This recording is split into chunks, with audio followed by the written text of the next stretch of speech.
So what I'm going to talk about today is my book, The 5 Dysfunctions of a Team. Now, this book applies whether you're in a church or a school or a corporation or a department within that corporation, any kind of a setting where you're working as a team. Okay? And I've been very blessed that companies and sports teams and churches and hospitals have all been using this. So we're going to talk about teams. Okay? And my books are fiction. Most of my books are. But today I'm not going to tell you fiction stories that you'll find in my book. I'm going to tell you real stories. And so we're just going to go through this. I don't have a ton of time, and I have a lot of good material to cover, so we're going to try to go fast. I think it's good. I hope it's good. Okay, so let's talk about the 5 dysfunctions of a team. The first dysfunction of a team is the absence of trust. So I just told you that this stuff is simple. You're hearing this. If you're hearing it for the first time, you're thinking, no duh. Did this guy just say, if you want to build a team, you have to trust each other? Yeah, it's so obvious, isn't it? And I realize that, and it is. But there's something about trust. Most people think about trust in a different way than I'm talking about it. See, most people think of trust as predictive trust, which means you and I have known each other long enough now to where if I say something, you'll be able to predict my behavior. Or if we're in a meeting or in a team and you do something, I know what I can expect from you because we can predict one another's behavior. That's predictive trust. And any group of people that's known each other for a long period of time can have predictive trust, but that's not the kind of trust that makes a team great. The kind of trust that makes a team great is what I call vulnerability-based trust. Vulnerability-based trust. That's the kind of trust that comes about when human beings on a team can and will genuinely say things to one another like, I don't know the answer, I need help, I think I really messed this up, you are much smarter than I am, can you teach me how to be like you, or I'm sorry, what I said yesterday was totally out of line, and I apologize. When human beings can be that emotionally buck naked, if you will, with each other, not pretending to be something they're not, when they can be that vulnerable, it changes the dynamics on a team completely. It is one of the most powerful things you can do on a team because people come and they're open and they're honest and it changes everything. And one of the best ways we can understand this is to think about times we've been on teams that didn't have that. Let me tell you a story about one of those teams. I once worked with a startup company in the San Francisco Bay Area where I live. And it was a startup technology company, but it wasn't your typical garage startup. It was a startup on steroids, if you will. I mean, they had a ton of money in the bank right out of the gate. They had a great product.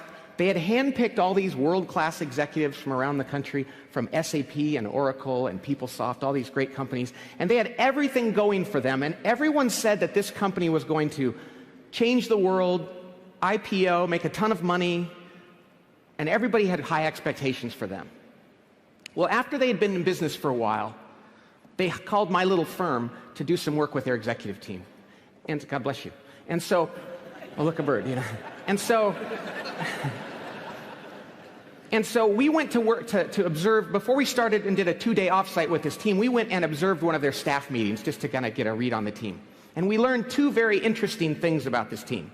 First of all, they weren't doing very well in the market compared to some of their competitors. And it was very puzzling because they had so much promise.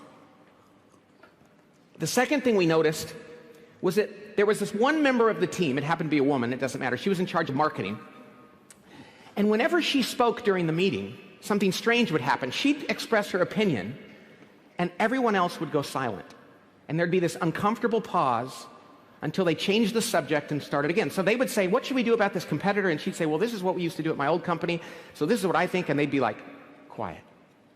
Total momentum killer until they change the subject. Why do you do that? What's going on there? And they said, because every time we disagree with her or have a different opinion, she never acknowledges that we might be right. She always insists that she's correct and defends herself. And we finally just decided, why bother? Why bother? So we thought that was interesting. A couple weeks later, we went and did a 2-day off-site meeting with that executive team. So we went off-site, and during the first day of that meeting, we talked about trust and vulnerability, but we also talked about strategy and tactics in the company and what they were doing in their business. And then that night, we went to dinner at an Italian restaurant where we had some wine with dinner, which of course is the great elixir of truth for most executive teams. Many of you found that out last night, probably.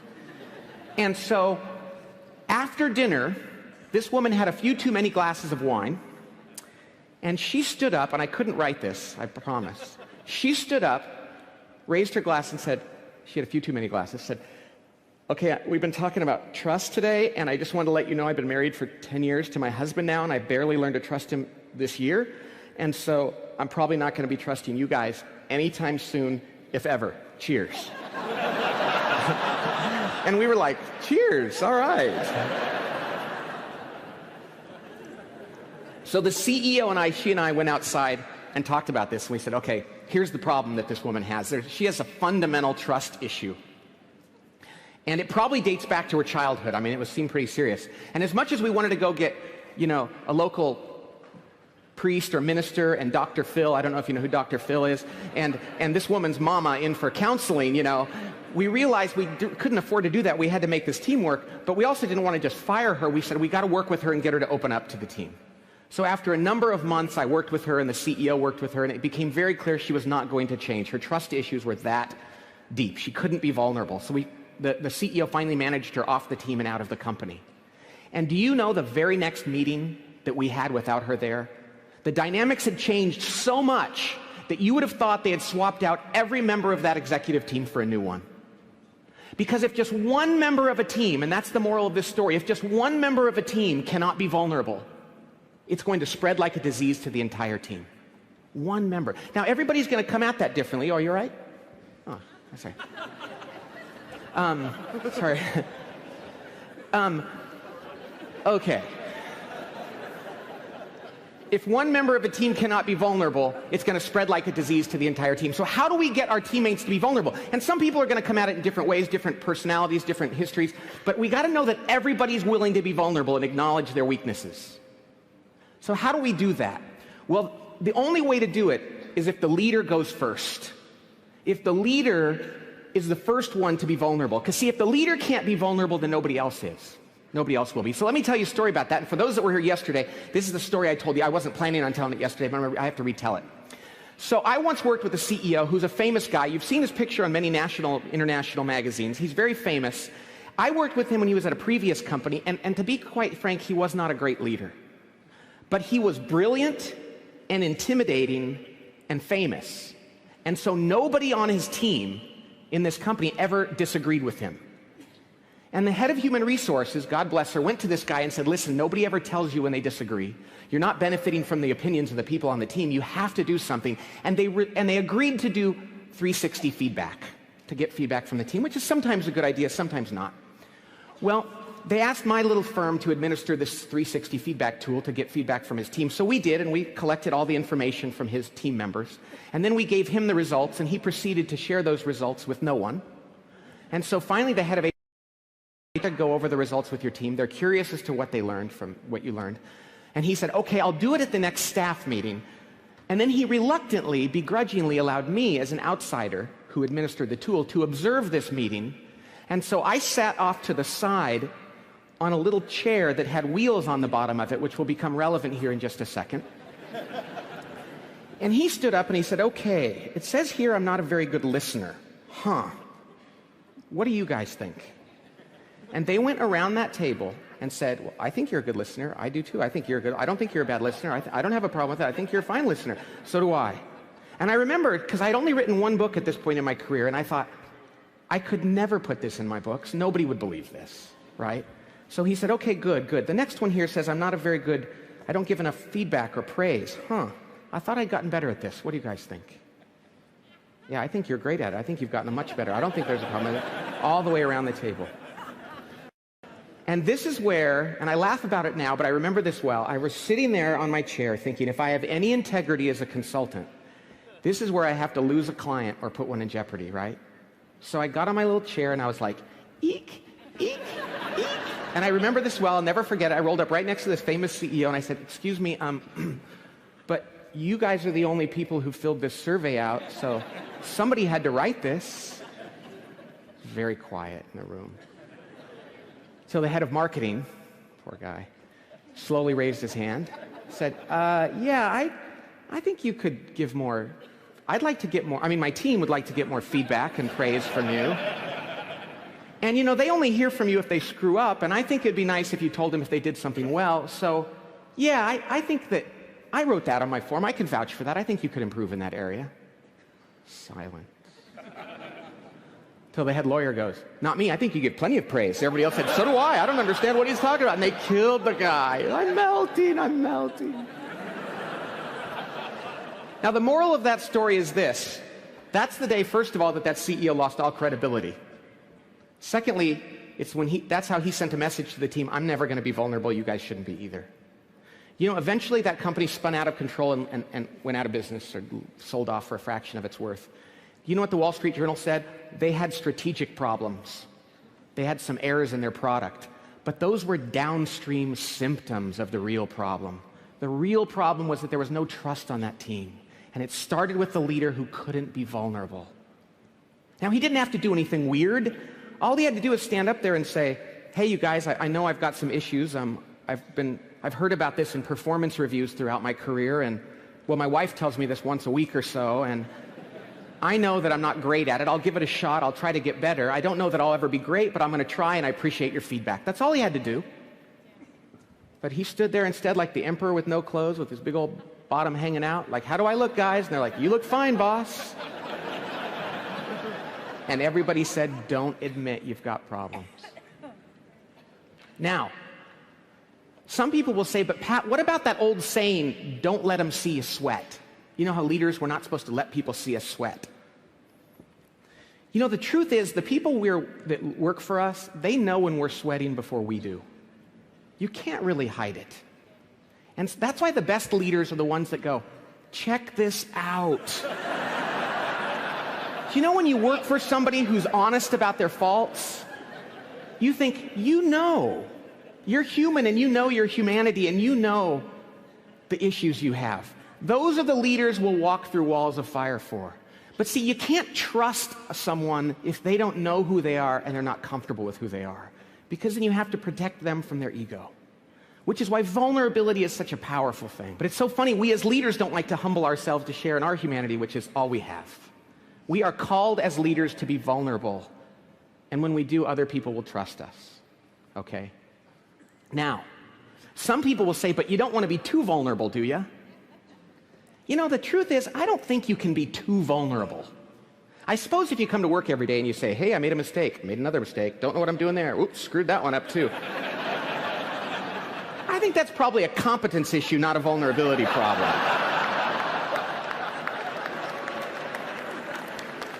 The truth is, whatever our issues are, we got to be out there with our team, because that's the only way they're going to trust us and the only way we're going to inspire them to do the same with one another.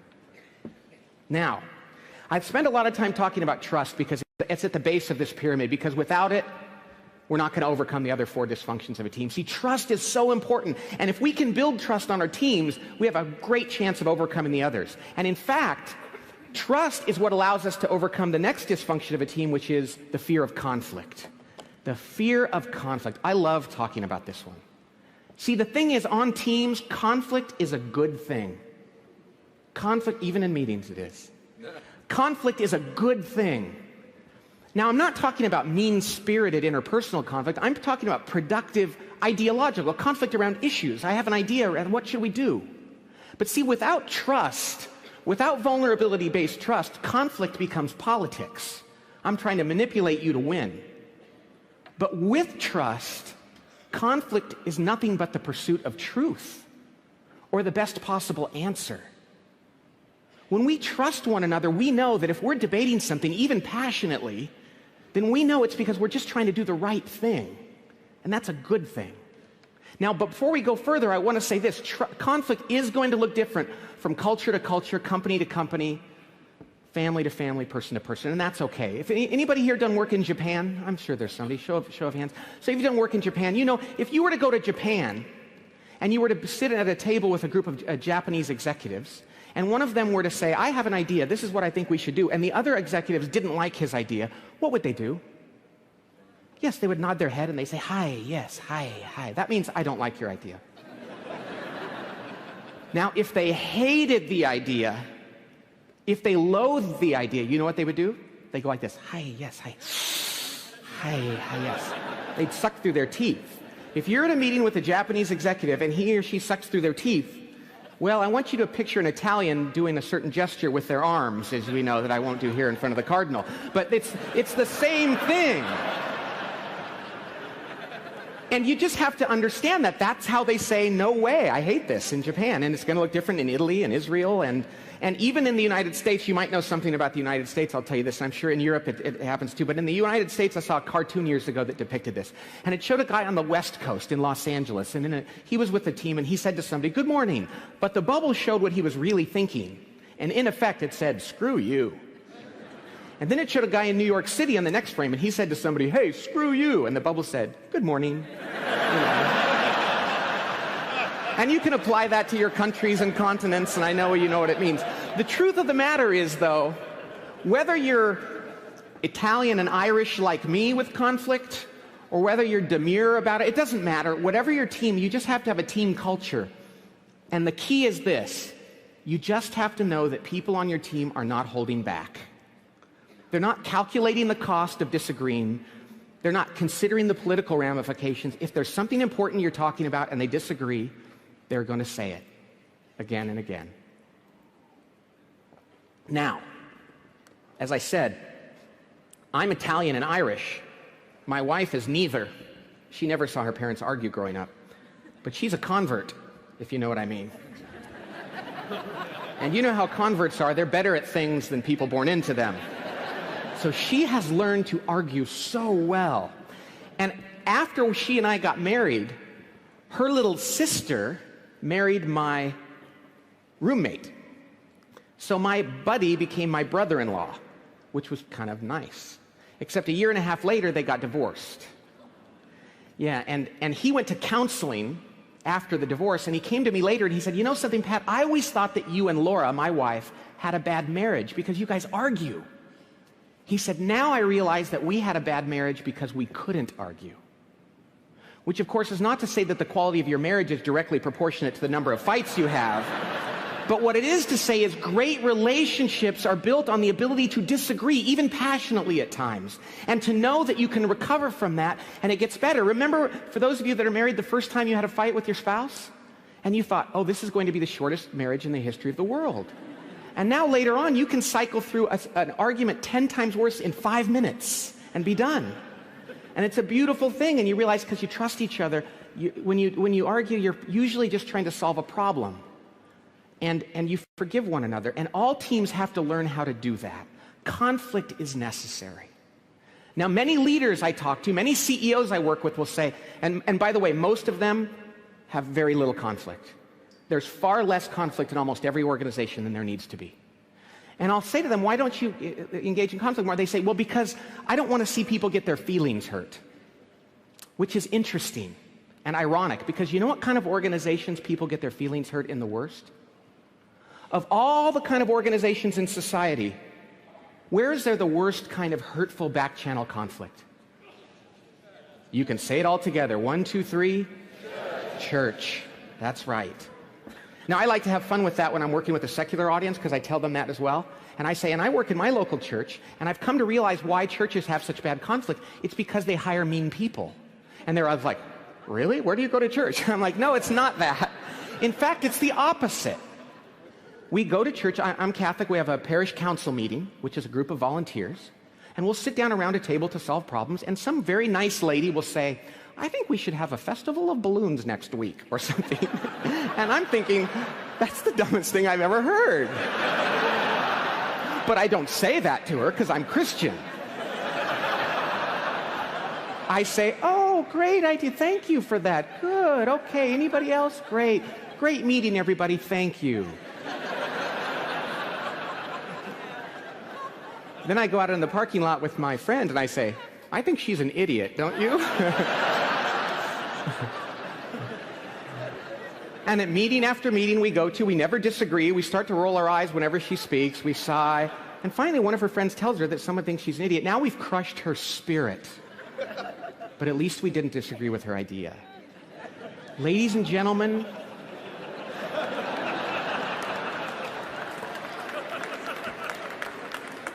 when we fail to disagree with people around ideas and issues, it ferments into conflict around them as a person. It builds up and it comes out in a hurtful way. When we think we're preserving the relationship by not disagreeing, we are actually dooming that relationship to failure in a hurtful way later We owe it to one another to disagree. So we have to teach our teams trust so that they will engage in good conflict. Now, some CEOs will say, I don't care if people get their feelings hurt, Pat. I just don't want to waste a bunch of time arguing. Why don't I just make the decision for them and we'll move on? I'll be their hero and save them 3 hours so they can go read email or something. But when we do that, when we skip over important conflict, we end up putting ourselves in a position to encounter the next dysfunction of a team, which is the lack of commitment. The lack of commitment. You see, when people don't weigh in on a subject, when there's no disagreement or conflict, when people don't weigh in, they don't buy into the decision. I fundamentally believe that. If people don't weigh in, they don't buy in. Now, just in case you think I'm arguing for consensus, please know, God bless you, that consensus to me is a 4-letter word. I don't like consensus. If we wait for consensus in our organizations, we will usually make decisions that are too late and mutually disagreeable to everyone. We need to be able to make this. We need to do what Intel, the chip manufacturer, the computer chip manufacturer talks about. They have this saying, they say, disagree and commit. What a beautiful thing. We can disagree, but then we can commit to an answer and walk out of the room together. But the only way to do that is if we as leaders provoke good, constructive conflict. We have to demand that the people that work for us weigh in. And we have a difficult decision to make. Are we going to expand or are we going to contract? What are we going to do? Are we going to build a satellite church or are we going to add on here? Whatever it might be. And we have to sit down with our team and say, what do you think? And we have to demand that people stand up and weigh in. And then at the end of that discussion, when there's not a natural consensus, and there rarely is, if there is, hallelujah, thank God, we move on. But there's not a natural consensus, that's when we as leaders have to do what we're paid the medium-sized bucks to do, and that's break the tie. We have to say, I think I've heard from everybody here, and I understand why you want to expand, and understand why you want a satellite, and I understand why you want to build here. I understand why you don't want to do either. I get it. My job as your leader now is to break the tie, and here's what we're going to do. We're going to build the satellite. And I realize that you might be right after all, but this is a decision we're going to make, and I need your commitment. Do you know that 99 out of 100 times, those people will support that decision even if they disagreed? We're not talking about moral, ethical decisions here. We're talking about what's the right thing to do. And when people know that they've been heard, not humored, but heard, and that their input has been factored into the decision, they can support things even if they disagreed. And when we don't have that conflict, we are begging them not to commit. Are they going to go, what are they going to do if we don't have the conflict and I make the decision? Are they going to go sabotage the new satellite church? No. I wish they would, because that would be far more interesting. But that only happens on TV and in the movies. In real life, what happens is far more boring and more dangerous.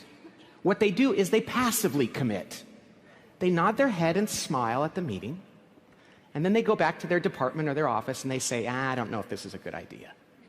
And they tell people, yeah, I'm not sure this is a good idea. And then when they see an issue, they alligator arm things. They're like, oh, let me help you with that. Oh, no? Oh, okay. Or they see a train wreck about to happen, and instead of jumping out there and going, wait, they step back and they go, watch this. And then the leader calls them back and says, what's going on? And they said, well, I never really thought it was the right idea in the first place. Ooh, that's painful. That's why we have to get that out on the table up front.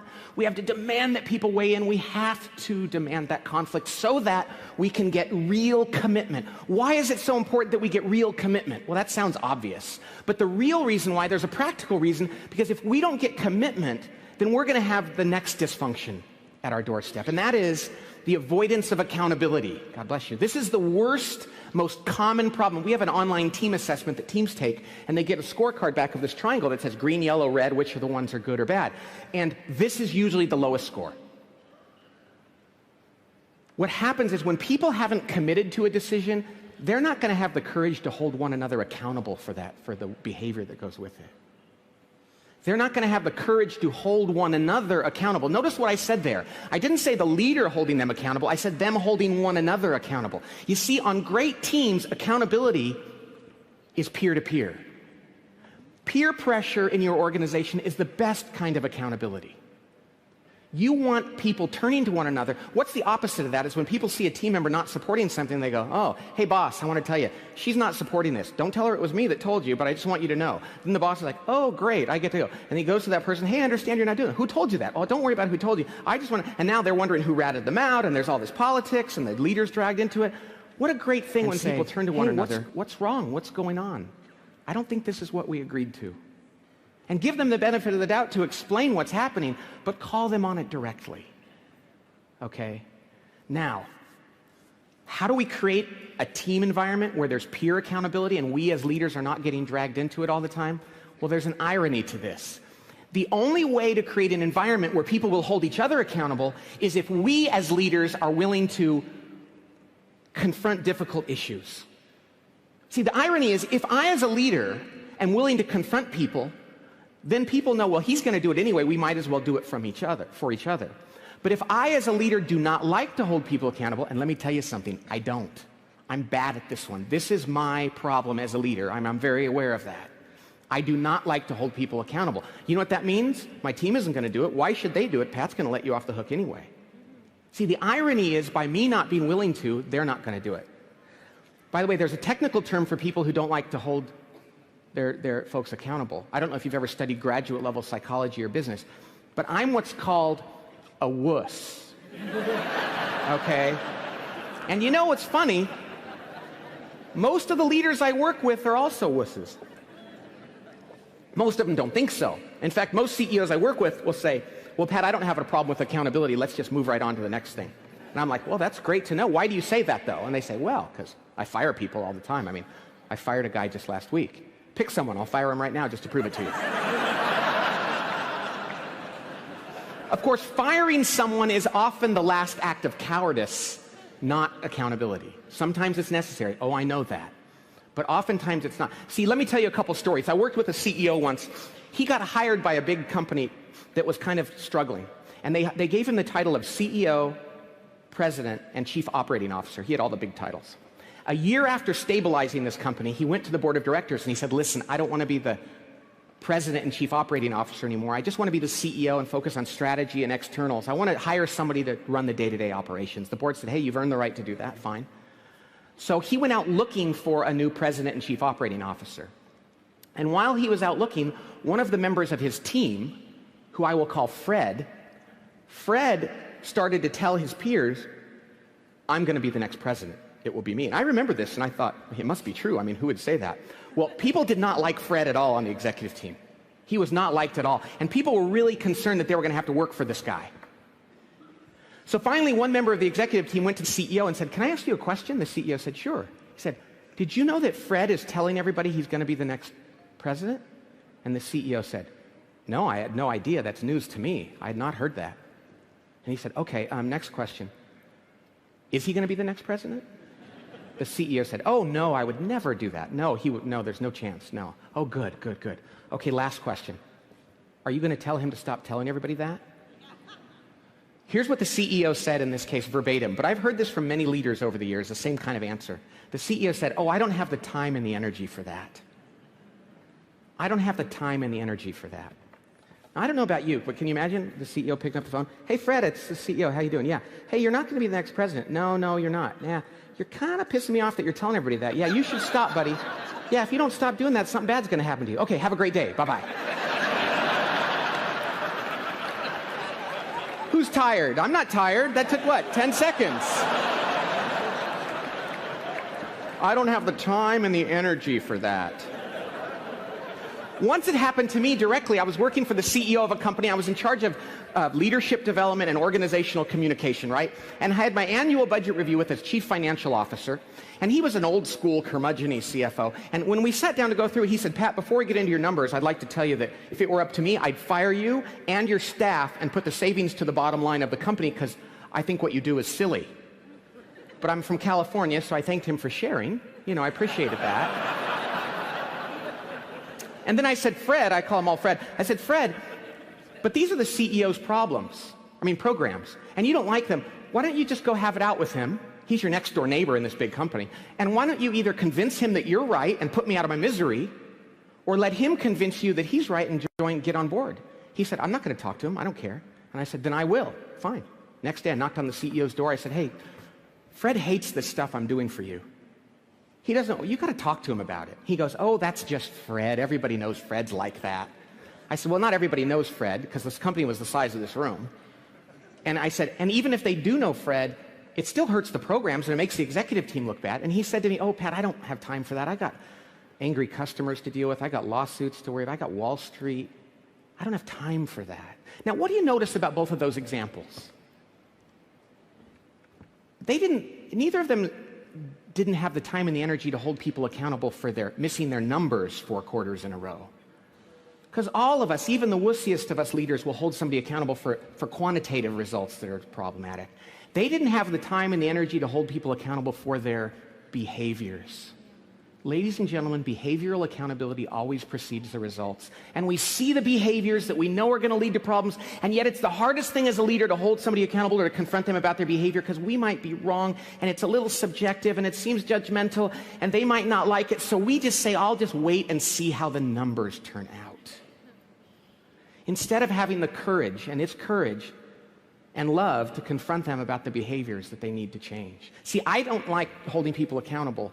And I used to think it was because I cared so much about my employees that I didn't want them to feel bad. And one day I realized it was selfishness that kept me from doing that, because I didn't want them to blame me for feeling bad, and I didn't want to be around them when they did.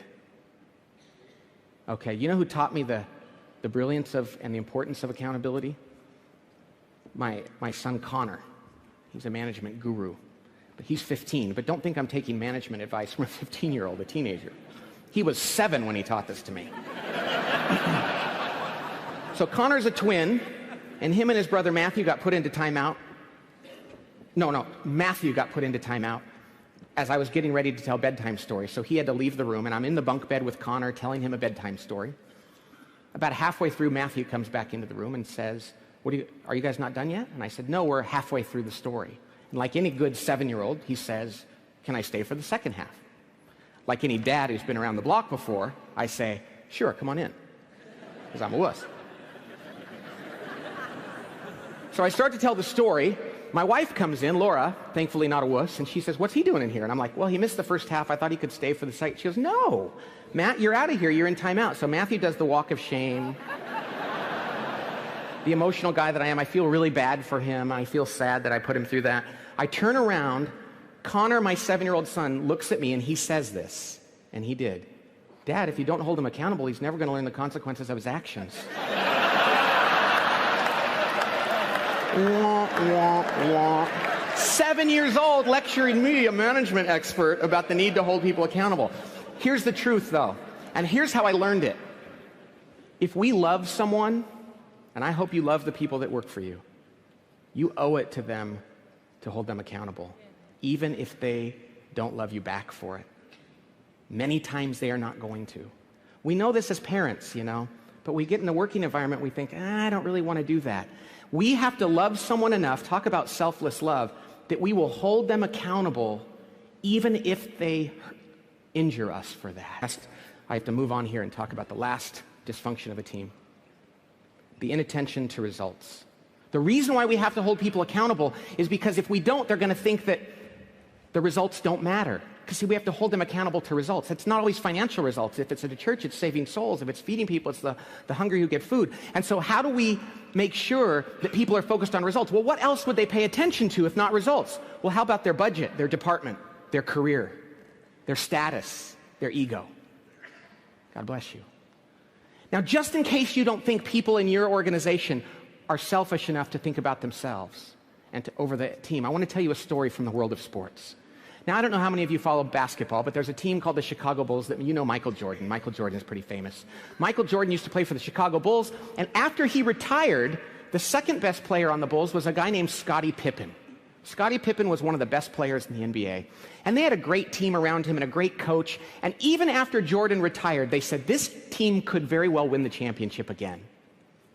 And so they made it to the playoffs, and they were playing their hated rival, the New York Knicks. And they were on the sideline, tie game, 20,000 people in the arena, national television, tie game with 2 seconds left in the game. The Bulls called timeout to take the last shot to win the game. The coach drew the team over to the sideline and he said, here's what we're going to do.